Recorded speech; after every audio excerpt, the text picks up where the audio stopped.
ಚಿತ್ರದುರ್ಗದ ಮೇಟಿಕುರ್ಕಿ ಬಳಿ ನಸುಕಿನ ಜಾವ ಜವರಾಯ ಅಟ್ಟಹಾಸ ಮೆರೆದಿದ್ದಾನೆ. ದಾವಣಗೆರೆಯಿಂದ ಬೆಂಗಳೂರಿಗೆ ಹೊರಟಿದ್ದವರು ದಾರಿ ಮಧ್ಯೆಯೇ ಯಮಲೋಕ ಸೇರಿದ್ದಾರೆ.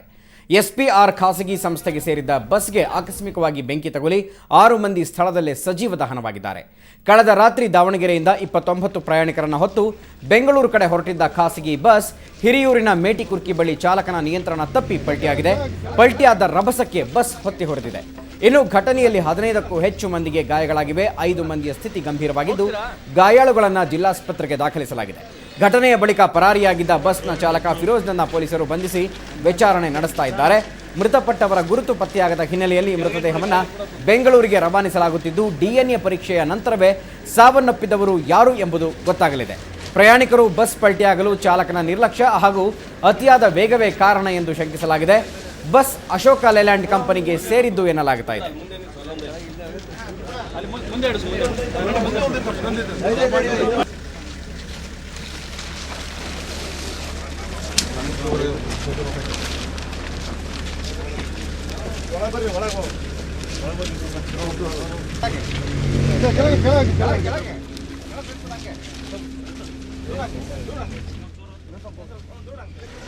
ಹೋಗ್ತೀರಾ? ಇವತ್ತು ಬೆಳಗಿನ ಜಾವ SPS ಟ್ರಾವೆಲ್ಸ್ ಅಂತ ಹೇಳಿ ದಾವಣಗೆರೆಯಿಂದ ಬೆಂಗಳೂರಿಗೆ ಹೋಗ್ತಿದ್ದಂತಹ sleeper bus AC sleeper bus ಇದು ಹಿರಿಯೂರು ಪಟ್ಟಣದ ಹೊರವಲಯದಲ್ಲಿ ಒಂದು ಸಡನ್ನಾಗಿ ಬೆಂಕಿ ಕ್ಯಾಚ್ ಆಗಿದೆ. ಆದ್ದರಿಂದ ಚಾಲಕ ಏನು ಮಾಡಿದ್ದಾನೆ, ಬಸ್ ಬೆಂಕಿ ಹತ್ಕೊಂಡ ನಂತರ ಸುಮಾರು ಒಂದು 300-400 ಮೀಟ್ರ್ ಚಲಿಸ್ಬಿಟ್ಟು ಆಮೇಲೆ ಬಸ್ಸನ್ನು ಅಪಘಾತಪಡಿಸಿದ್ದಾನೆ. ಈ ಒಂದು ದುರ್ಘಟನೆಯಲ್ಲಿ 6 ಜನ ಸಾವನ್ನಪ್ಪಿರ್ತಾರೆ. 6 ಜನರು ಡೆಡ್ ಬಾಡೀಸ್ ಇನ್ನೂ ಐಡೆಂಟಿಫೈ ಆಗಿಲ್ಲ. ಬಿಯಾಂಡ್ ರೆಕಾಗ್ನಿಷನ್ ಇದೆ, they are all burnt beyond recognition. ಮತ್ತು ಈಗಾಗಲೇ 20 ಜನ ಈ ಅಪಘಾತದಲ್ಲಿ ಬದುಕಿರೋರಂಥವ್ರ ಲಿಸ್ಟು ನಮ್ಮ ಕೈಲಿದೆ, ಅದನ್ನು ನಾವು ತಗೊಂಡಿದ್ದೀವಿ. ಅದರಲ್ಲಿ 15 ಜನ ಗಾಯಾಳುಗಳಿದ್ದಾರೆ. 10 ಜನರನ್ನು ನಾವು ಹಿರಿಯೂರು ಆಸ್ಪತ್ರೆಯಲ್ಲಿ ದಾಖಲು ಮಾಡಿದ್ದೀವಿ. ಸಣ್ಣ ಪುಟ್ಟ ಬರ್ನ್ಸ್ ಇಂಜುರೀಸ್ ಆಗಿದೆ ಅವರಿಗೆಲ್ಲ. ಉಳಿದ 5 ಜನರು ಚಿತ್ರದುರ್ಗ ಜಿಲ್ಲಾಸ್ಪತ್ರೆಗೆ ಹೋಗಿದ್ದರು. ಅದರಲ್ಲಿ 3 ಸ್ಥಿತಿ ಸೀರಿಯಸ್ ಆಗಿದ್ದರಿಂದ ಅವ್ರನ್ನ ದಾವಣಗೆರೆ ಕಳಿಸಿದ್ದೀವಿ. ಇನ್ನು 2 ಜಿಲ್ಲಾಸ್ಪತ್ರೆ ಚಿತ್ರದುರ್ಗದಲ್ಲಿದ್ದಾರೆ. ಮೋಸ್ಟ್ ಪ್ರಾಬಬ್ಲಿ ಬಸ್ಸು ಏನಾಗಿದೆ ಅಂತ ಹೇಳಿದ್ರೆ ಶಾರ್ಟ್ ಸರ್ಕ್ಯೂಟಿಂದ ಅಥವಾ ಒಳಗೆ ಏನೋ ಒಂದು ಬೆಂಕಿ ಹತ್ಕೊಂಡಿದೆ ಸಣ್ಣದಾಗಿ. ಚಾಲಕ ಅದನ್ನು ಗಮನಿಸಿ ಮುಂದೆ ತಂದು ಅದನ್ನು ಅಪಘಾತಪಡಿಸಿದ್ದಾನೆ. ಸ್ವಲ್ಪ ಕಿಟಕಿಯ ಗ್ಲಾಸು ಅದು ಇದು ಮುರ್ಕೊಟ್ಟಾಗಿಂದ ಬಹುತೇಕ ಪ್ರಯಾಣಿಕರು ಒಂದು 20-23 ಜನ ಹೊರಗಡೆ ಬದುಕಿದ್ದಾರೆ. ಈಗ ನಮ್ಮ ಅಧಿಕಾರಿನ SPS ಆಫೀಸಿಗೆ ಕಳಿಸ್ಕೊಡ್ತಾ ಇದ್ದೀವಿ. ಇಮಿಡಿಯೇಟ್ ಕಳಿಸ್ಕೊಟ್ಟು ಅಲ್ಲಿ ಎಷ್ಟು ಜನ ಯಾರು ಪ್ಯಾಸೆಂಜರ್ಸು ಲಿಸ್ಟ್ ತೊಗೊಂಡು ಅದ್ರ ಬೇಸಿಸ್ ಮೇಲೆ ನಾವು ಇವ್ರು ಯಾರು ಅನ್ನೋದನ್ನು ಐಡೆಂಟಿಫೈ ಮಾಡ್ತೀವಿ. 12 ಗಂಟೆಗೆ ದಾವಣಗೆರೆ ಬಸ್ ಹತ್ತಿದ್ವಿ. Davangere to Bengaluru sleeping coach ಅದು. ಹಿಂದುಗಡೆ ಸೀಟ್ ಇತ್ತು, ಒಂದು ಸೀಟ್ ಕೊಟ್ಟರು. ಬಸ್ ಫುಲ್ಲಾಗಿತ್ತು, 30 ಸೀಟ್ ಇದೆ. ಹಿಂದ್ಗಡೆ ಸೀಟಲ್ಲಿ ಹೋಗಿ ಮಲಗಿಬಿಟ್ವಿ ನಾವು. ಮಲಗಿದ ನಂತರ ಮತ್ತೆ ಸ್ಟಾಪು ಇದರಲ್ಲಿ ದುರ್ಗದಲ್ಲಿ ಕೊಟ್ಟ. ಅಲ್ಲಿ ನಮ್ಗೆ ಹೆಸರಿಲ್ಲ. ಯಾವಾಗ ಎಚ್ಚರಾಗಿದ್ದಂದರೆ ಜನ ಹೋಯ್ಕಿಂತ ಇದ್ದರು. ಒಳಗಡೆ ಬೆಂಕಿ ಎತ್ತಿತ್ತು. ನಾವು ಹಿಂದ್ಗಡೆ ಶಿಸ್ತು ಮಕ್ಕೊಂಬಿಟ್ಟಿದ್ದೀನಿ, ಇದ್ದಿದ್ದಿಲ್ಲಲ್ಲ. 2:10 ಸರಿಯಾಗಿ 2:10 ಏನಾಯ್ತು, ರೋಡಲ್ಲಿ 2 ಸಲ ಗಾಡಿ ಹಿಂಗೆ ಮಾಡ್ದವ. ಅವಾಗ ಸಡನ್ಲಿ ಎಚ್ಚರಾಯಿತು. ಒಳ್ಳಾಡ್ಸಿದ್ನಲ್ಲ, ಜೋರು ಒಳ್ಳಾಡ್ಸಿದ್ದ. ಯಾಕಂತ ನೋಡಿದ್ವಿ, ಅರ್ಧ ಗಾಡಿ ಬೆಂಕಿ ಎತ್ತಿಬಿಟ್ಟಿತ್ತು. ಆಗಲಿ ಒಳಗಡೆ ಜನ ಎಲ್ಲ ಹೊಯ್ಕೊಂತ ಇದ್ರು. ನೋಡಿ ಸ್ಟಡಿ ಆಗೋದ್ರಾಗ ಆಗಲಿ ಹೋಗಿ ಗುಂಡಿಗೆ ಬಿದ್ದು ಬಸ್. ಗುಂಡಿಗೆ ಬಿದ್ದ ನಂತರ ನಾವು ಲೆಫ್ಟ್ ಸೈಡಿಂದ ಗ್ಲಾಸ್ ಹೊಡೆದ್ವಿ. ಅದು ಸಣ್ಣದಿತ್ತು, ಅದ್ರಾಗ ಪಾರಾಗಕ್ಕಾಗಲಿಲ್ಲ. ಗಪ್ಪನ ಇನ್ನು ಬೆಂಕಿ ಹತ್ತಿರ ಬರ್ತಾಯಿತ್ತು. ಮೇಲ್ಗಡೆ ನೋಡಿದ್ವಿ, ಗ್ಲಾಸ್ ದೊಡ್ಡದಿತ್ತಲ್ಲ. ಒಬ್ಬನು ಹೊಡಿತಾ ಇರಲಿಲ್ಲ. ನಾವು ಹೋಗ್ಬಿಟ್ಟು ಎಂಗ್ಲೇ ಹಿಡ್ಕೊಂಡು ಹಿಂಗೆ ಸರಿಸ್ಬಿಟ್ಟು ಹಾಗೆ ಜಂಪ್ ಮಾಡಿಬಿಟ್ಟು ಹೈವೇ ಕಡೆ. ನನ್ನ ಹಿಂದೆ 4 ಜನ ಹಾಗೆ ಹಿಂದೆ ಮುಂದೆ ಬಂದರು. ಆ ಕಡೆ ಈ ಕಡೆ ಗ್ಲಾಸ್ ಹೊಡೆದಲ್ಲಿ ಒಂದು ಹೆಂಗಸು, ಒಂದು ಮಗು ಆಚೆ ಪಾರಾದರು. ಅವರು ಸ್ವಲ್ಪ ಎಳ್ಕೊಂಡ್ಬಿಟ್ಟು ಇದು ಮಾಡಿದೆ, ಎಲ್ಲ ಬಂದ್ಬಿಟ್ಟು. ಇನ್ನು ಈ ದುರ್ಘಟನೆ ಬಗ್ಗೆ ನಮ್ಮ ಪ್ರತಿನಿಧಿ ಕುಮಾರಸ್ವಾಮಿ ನೀಡಿರುವ ಸಂಪೂರ್ಣ ಡೀಟೇಲ್ಸ್ ಇಲ್ಲಿದೆ. ಈಗ ನಾವು ಹಿರಿಯೂರಿನ ಮೇಟಿಕುರ್ಕೆ ಬಳಿ ಇದ್ದೀವಿ. ಏನು ಇವತ್ತು ಬೆಳಿಗ್ಗೆ ಸಂಭವಿಸಿದಂತಹ ಘಟನೆ, ಬಸ್ ಬೆಂಕಿ ಹತ್ತಿ ಉರಿದಂತಹ ಘಟನೆ, ಆ ಘಟನೆಯ ಸ್ಥಳದಲ್ಲೇ ನಾವಿದ್ದೀವಿ. ಈ ಸ್ಥಳದಲ್ಲಿ ನಾನು ತೋರಿಸ್ತಾ ಇರೋವಂಥ ಸ್ಥಳ, ಈ ಸ್ಥಳದಲ್ಲೇ ಕೂಡ ಇವತ್ತು ಬಸ್ಸು ಪಲ್ಟಿ ಹೊಡೆದು ನಂತರ ಬೆಂಕಿ ಹತ್ಕೊಂಡು ಉರಿದಿದ್ದಂತಹ ಸ್ಥಳ. ನಂತರ ಈ ಬಸ್ನಲ್ಲಿ ಏನಿದ್ರು, ನಾನು ತೋರಿಸ್ತಾ ಇರೋಂಥ ಬಸ್ಸು SPR ಟ್ರಾವೆಲ್ಸ್ನ ಬಸ್ ಇದು.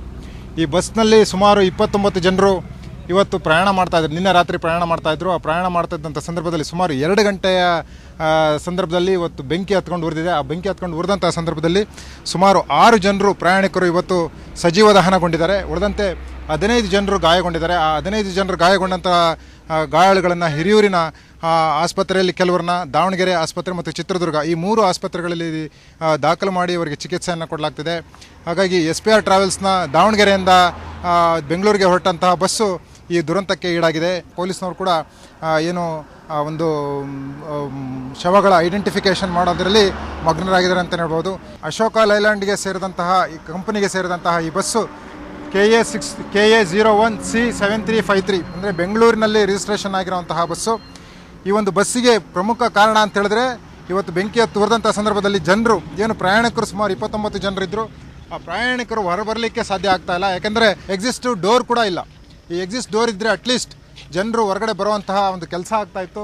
ಬಸ್ ಬೆಂಕಿ ಬಿದ್ದಿದ ತಕ್ಷಣ ಚಾಲಕ ಅದನ್ನು ತಗೊಂಬಂದು ಇಲ್ಲಿ ಹಳ್ಳಕ್ಕೆ ಕೆಡವಿದ್ದಾನೆ. ಆ ಹಳ್ಳಕ್ಕೆ ಕೆಡದಂಥ ಸಂದರ್ಭದಲ್ಲಿ ಎಲ್ಲವೂ ಕೂಡ ಸಂಪೂರ್ಣವಾಗಿ ಭಸ್ಮಗೊಂಡಿದೆ. ವಿಚಾರ ತಿಳಿತಿದ್ದಾಗಲೇ ಪೊಲೀಸ್ನವರು ಕೂಡ ಅಲ್ಲಿ ಬಂದು ತಮ್ಮ ಕಾರ್ಯಾಚರಣೆ ನಡೆಸಿ ಶವಗಳನ್ನು ಹೊರತೆಗೆದು ನಂತರ ಸುಮಾರು ಎಲ್ಲ ಗಾಯಾಳುಗಳನ್ನು ಆಸ್ಪತ್ರೆಗೆ ದಾಖಲಿಸಿದ್ದಾರೆ.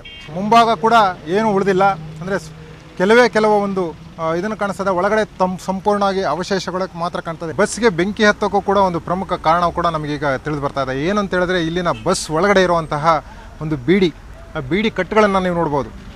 ಬೀಡಿ ಕಟ್ಟುಗಳನ್ನು ಸುಮಾರು ಬೀಡಿ ಕಟ್ಟುಗಳಿದ್ದಾವೆ. ಆ ಬೀಡಿ ಕಟ್ಟುಗಳಿಂದ ಏನು ಯಾರೋ ಒಬ್ಬ ಬೀಡಿ ಸೇದಕ್ಕಂತ ಹಚ್ಚಿರ್ಬೋದು. ಹಾಗಾಗಿ ಈ ಬೀಡಿಯನ್ನು ಕೂಡ ಎಲ್ಲ ಬೀಡಿಯ ಕಟ್ಟುಗಳು ಕೂಡ ಹತ್ತಿ ಉರಿದು ನಂತರ ಬಸ್ಸಿಗೂ ಕೂಡ ಬೆಂಕಿ ಹತ್ಕೊಂಡಿರ್ಬೋದು ಅನ್ನೋ ಮಾಹಿತಿ ಕೂಡ ಲಭ್ಯವಾಗ್ತಾ ಇದೆ ಮೇಲ್ನೋಟಕ್ಕೆ. ಹಾಗಾಗಿ ನೋಡ್ಬೋದು ನೀವೆಲ್ಲ ದೃಶ್ಯದಲ್ಲಿ ಎಲ್ಲ ಬೀಡಿ ಇದೆ, ರಾಗಿ ಮತ್ತು ಫ್ಯಾನ್ಗಳು ಸುಮಾರು ಹೀಗೆ ಏನೋ ಒಂದು ಇದು ಸಾರಿಗೆಗಾಗಿ ಉತ್ತಮ ಬಸ್ ಅಂತ ಹೇಳೋಕ್ಕಾಗೋದಿಲ್ಲ. ಕ್ಯಾಮ್ರಾ ಪರ್ಸನ್ ಮಹಾದೇವ್ ಜೊತೆ ಕುಮಾರಸ್ವಾಮಿ, ಸುವರ್ಣ ನ್ಯೂಸ್, ಚಿತ್ರದುರ್ಗ. ಇನ್ನು ಈ ದುರ್ಘಟನೆಯಿಂದ ಪ್ರಶಾಂತ್ ಅನ್ನೋ ಯುವಕ ಪಾರಾಗಿ ಬಂದಿದ್ದಾರೆ. ಅವರ ಜೊತೆ ನಮ್ಮ ಪ್ರತಿನಿಧಿ ಚಿಟ್ಚಾಟ್ ನಡೆಸಿದ್ದಾರೆ. ಬನ್ನಿ ಪ್ರಶಾಂತ್ ಏನು ಹೇಳ್ತಾರೆ ಕೇಳೋಣ. ಮೇಟಿಕುರ್ಕೆ ಬಳಿ ಭೀಕರ ಬಸ್ ದುರಂತ ಏನಾಗಿದೆ, ಇದರಲ್ಲಿ ಪ್ರಶಾಂತ್ ರವರು ಒಂದು ರೀತಿ ಮರುಜನ್ಮವನ್ನು ಪಡ್ಕೊಂಡ್ಬಂದಿದ್ದಾರೆ. ಅಷ್ಟೇ ಅಲ್ಲದೆ ಒಂದು ಬಸ್ಸು ಬೆಂಕಿ ಹತ್ಕೊಂಡು ಉರಿಯುವಾಗ ಗ್ಲಾಸನ್ನು ಹೊಡೆದು ಅವರು ಹೊರಗೆ ಬಂದಿದ್ದಾರೆ. ಇವ್ರು ಬಂದ ನಂತರ ಸುಮಾರು 10 ಜನ ಅದೇ ಒಂದು ಕಿಂಡಿಯ ಮೂಲಕ ಹೊರಗೆ ಬಂದಿದ್ದಾರೆ. ಒಂದು ರೀತಿ ಇವರು ಆ ದುರಂತದಲ್ಲಿ ಆಪತ್ ಬಾಂಧವರು ಅಂತಲೇ ಹೇಳ್ಬೋದು. ನಮ್ಮ ಜೊತೆ ಪ್ರಶಾಂತ್ ಇದ್ದಾರೆ. ಆ ಪ್ರಶಾಂತ್ ಘಟನೆ ಬಗ್ಗೆ ಏನು ಹೇಳ್ತಾರೆ ಅದನ್ನ ಕೇಳೋಣ. ಪ್ರಶಾಂತ್, ನೀವು ಯಾವ ರೀತಿ ಹೊರಗೆ ಬಂದ್ರಿ ನೀವು? ಸರ್, ಅದು ನಾವು ಮಲ್ಕೊಂಡಿದ್ದೀವಿ ಸರ್. ಯಾವ ಥರ ಎಚ್ಚರ ಆಯ್ತು ನನಗೆ ಗೊತ್ತಿಲ್ಲ. ಫುಲ್ ಜನ ಎಲ್ಲ ಗಲಾಟೆ ಮಾಡ್ತಾಯಿದ್ರು. ಎದ್ಬಿಟ್ಟು ನೋಡಿದಾಗ ಫುಲ್ ಬೆಂಕಿ ಇನ್ನೊಂದು ಸ್ವಲ್ಪ ಬರ್ತಾಯಿತ್ತು ಸರ್. ನೋಡಿಬಿಟ್ಟು ಗ್ಲಾಸ್ ಹೊಡೆದ್ಬಿಟ್ಟು ಗ್ಲಾಸಿಂದ ಪಾರಾದ್ವಿ. ಅದ್ರ ಬೇರೆ ರೋಡ್ ಸೈಡು ಜೈಲಿ ಇದು ತಂತಿ ಥರ ಹಾಕಿರ್ತಾರೆ, ಅದರಲ್ಲಿ ಸಿಕ್ಕಂದಿವಿ ಸರ್. ಮತ್ತು ಅದು ತಂತಿನೂ ಇದು ಮಾಡಿಬಿಟ್ಟು ಪಾರಾಯಿದ್ವಿ ಸರ್ ಹೊರಗಡೆ. ನೀವು ಆ ಕಿಂಡಿಯಿಂದ ಹೊರಗೆ ಬಂದ ತಕ್ಷಣ ನಿಮ್ಮ ಜೊತೆ ಎಷ್ಟು ಜನ ಬಂದರು? ಅವರೆಲ್ಲ ಪರಿಚಯಸ್ತ್ರ ಹೆಂಗಿದ್ರು? ಇಲ್ಲ ಸರ್, ಪರಿಚಯ ಯಾರಿಲ್ಲ ಸರ್. ಅದೇ ಬಸ್ನೇ ಹೋಗ್ಬೇಕಾದ್ರೆ ಹಂಗೆ ಪಕ್ಕದಲ್ಲಿದ್ರಲ್ಲ, ಹಂಗಾಗಿ ಅಲ್ಲೇ ಪರಿಚಯ ಮಾಡ್ಕೊಂಡಿರೋದು ಅಷ್ಟೇ. ಅವ್ರು ಯಾರು ನಮಗೆ ಗೊತ್ತಿಲ್ಲ. ನೀವು ಹೊರಗೆ ಬರುವಾಗ ನಿಮ್ನ ಯಾರೋ ಕಾಲು ಹಿಡ್ಕೊಂಡು ಎಳ್ಕೊಂಡ್ರು ಅಂತ ಹೇಳಿದ್ರಿ. ಅದನ್ನ ಹೆಂಗೆ ತಪ್ಪಿಸ್ಕೊಂಡು ಬಂದ್ರಿ ನೀವು? ಸರ್, ಯಾಕಂದ್ರಲ್ಲ ಅವ್ರು ಯಾರಂತ ಗೊತ್ತಾಗಿಲ್ಲ ಸರ್. ಜೋರೇ ಕಾಲು ಹಿಂಗೆ ಕೊಡವಿದೆ, ಅವ್ರು ಕೈ ಬಿಟ್ಟರು. ಹಂಗಾಗಿ ಹಂಗೆ ಜೋರೇ ಮತ್ತು ಕಾಲು ಎತ್ಕೊಂಡ್ಬಿಟ್ಟು ಬೇಗ ಬಂದ್ವಿ ಸರ್. ಎಷ್ಟು ಜನ ಪುರುಷರು, ಎಷ್ಟು ಜನ ಮಹಿಳೆಯರಿದ್ರು? ಅಕ್ಕಪಕ್ಕ ಯಾರಿದ್ರು? ನೀವೆಲ್ಲ ಹತ್ಕೊಂಡ್ರಿ ಬಸ್ನ? ನಾವು ದಾವಣಗೆರೆಯಲ್ಲಿ ಹತ್ತಿದ್ವಿ ಸರ್, ಹಳೆ ಬಸ್ ಸ್ಟಾಪ್ ಹತ್ರ. ಅಲ್ಲಿಂದ ಲೇಡೀಸ್ ಇದ್ರು, ಜೆಂಟ್ಸ್ ಇದ್ರು ಸರ್. ನೀವು ಆ ಬಸ್ ಕಿಂಡಿಯಿಂದ ಎಷ್ಟು ಜನ ಕೈ ಹಿಡ್ಕೊಂಡು ಎಳ್ಕೊಂಡ್ರಿ? ಯಾರ್ಯಾರನ್ನ ರಕ್ಷಣೆ ಮಾಡಿದ್ರಿ ನೀವು? ಅವ್ರು ಯಾರು ಗೊತ್ತಿಲ್ಲ ಸರ್, ಪರಿಚಯ ಇಲ್ಲ. ಬಟ್ ಅವರು ತುಂಬ ಕೂಗಾಡ್ತಾ ಇದ್ರಲ್ಲ, ಕೈ ಹಿಡಿದ್ಬಿಟ್ಟು ಹೇಳ್ಕೊಂಡಿರುತ್ತೆ ಸರ್. ಅಷ್ಟೇ, 3 ಹೇಳ್ಕೊಂಡಿದ್ವಿ ಸರ್. ಅಲ್ಲಿ ನೀರು ಅಂತ ಇದ್ರು ಸರ್. ಯಾರು ನೀರು ಕೊಡ್ತಾ ಇದ್ದಿಲ್ಲ, ಯಾರೂ ಇದ್ದಿಲ್ಲ. ಮತ್ತು ಯಾರೋ ಪ್ರೈವೇಟ್ ಕಡೆಯವರು ಗೌರ್ಮೆಂಟ್ ಬಸ್ನ ಸ್ಟಾಪ್ ಮಾಡಿಬಿಟ್ಟು ನೀರು ಕೊಟ್ಟು ಎಲ್ಲ ಇದು ಮಾಡಿದ್ರು. ಒಬ್ಬರಿಗೆ ಮಾತ್ರ ತುಂಬ ಏಟಾಗಿದೆ ಸರ್. ಆ ಘಟನಾ ಸ್ಥಳಕ್ಕೆ ಆಂಬುಲೆನ್ಸು, ಪೊಲೀಸು ಎಷ್ಟೊತ್ತಿಗೆ ಬಂತು? ಆಂಬುಲೆನ್ಸು ಎಲ್ಲ ಫುಲ್ ಉರಿದ ಮೇಲೆ ಒಂದು ಸ್ವಲ್ಪ ಇತ್ತು ಸರ್. ಅವಾಗ ಬಂದುಬಿಟ್ಟು ಕರ್ಕೊಂಡೋದ್ರು ಸರ್. ಒಂದು 10 ನಿಮಿಷ 15 ನಿಮಿಷ ಆಗಿತ್ತು ಸರ್. ಅವಾಗ ಬಂದ್ರು ಸರ್. ಅವ್ರು 15 ನಿಮಿಷ ಆಗಿತ್ತು, ಅವಾಗ ಬಂದರು. ಫುಲ್ ಎಲ್ಲ ಹತ್ತಿ ಸರ್. ಬಸ್ಸಲ್ಲಿ ಏನಿದೆ ಎಲ್ಲ ಉರಿತಾ ಇತ್ತು. ಇಡೀ ಬಸ್ಸಲ್ಲಿ ನೀವು ನಿಮ್ದೊಂದೇ ಕಿಂಡಿ ಮುಖಾಂತರ ಹೊರಗೆ ಬಂದಿತ್ತು, ಇನ್ಯಾರು ಹೊರಗೆ ಬರೋಕ್ಕಾಗಿಲ್ವಾ? ಇಲ್ಲ ಸರ್, ಮುಂದ್ಗಡೆ ಫ್ರಂಟಲ್ಲಿ ಸ್ಟಾರ್ಟಿಂಗ್ ಡೋರ್ ಓಪನ್ ಇತ್ತು, ಅವಾಗ ಬಂದಿದ್ದಾರೆ. ಆಮೇಲೆ ಹಳ್ಳದಲ್ಲಿ ಬಿದ್ದ ತಕ್ಷಣ ಡೋರ್ ಕ್ಲೋಸ್ ಆಯಿತು. ಹಿಂದ್ಗಡೆ ಗ್ಲಾಸ್ ಹೊಡೆದ್ಬಿಟ್ಟು ಗ್ಲಾಸಿಂದ 10 ಜನ ಪಾರಾದ್ವಿ ಸರ್. ಟೋಟಲ್ 30 ಸೀಟು, 30ರಲ್ಲಿ 18 ಜನ ಬದುಕಿದ್ದೀವಿ ಸರ್. ಇನ್ನು ಉಳಿಕಿದಾರೆ ಹೋಗಿದ್ದಾರೆ ಸರ್. ಅಂದರೆ ಮುಂದ್ಗಡೆಯಿಂದ ಸ್ವಲ್ಪ ಜನ ಹೊಡ್ಕೊಂಡು ಹೋಗಿದ್ದಾರೆ. ಆ ನಂತರ ನೀವು ಹಿಂದ್ಗಡೆಯಿಂದ ನೀವು ಹೊಡೆದ್ರಲ್ಲಿ 200 ಜನ ಹೊರಗೆ ಬಂದಿದ್ದಾರೆ? ಹೌದು ಸರ್, ಪಾರಾದ್ವಿ.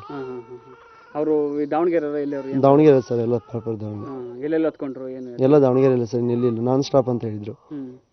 ನೀವು ಎಷ್ಟು ಗಂಟೆ ಬಸ್ ಹತ್ತಿದ್ರಿ? ಮತ್ತೆ ನೀವು ಬುಕ್ಕಿಂಗ್ ಮಾಡುವಾಗ ಅವನು ಏಜೆಂಟ್ ಆದವನು ಏನು ಹೇಳ್ದ?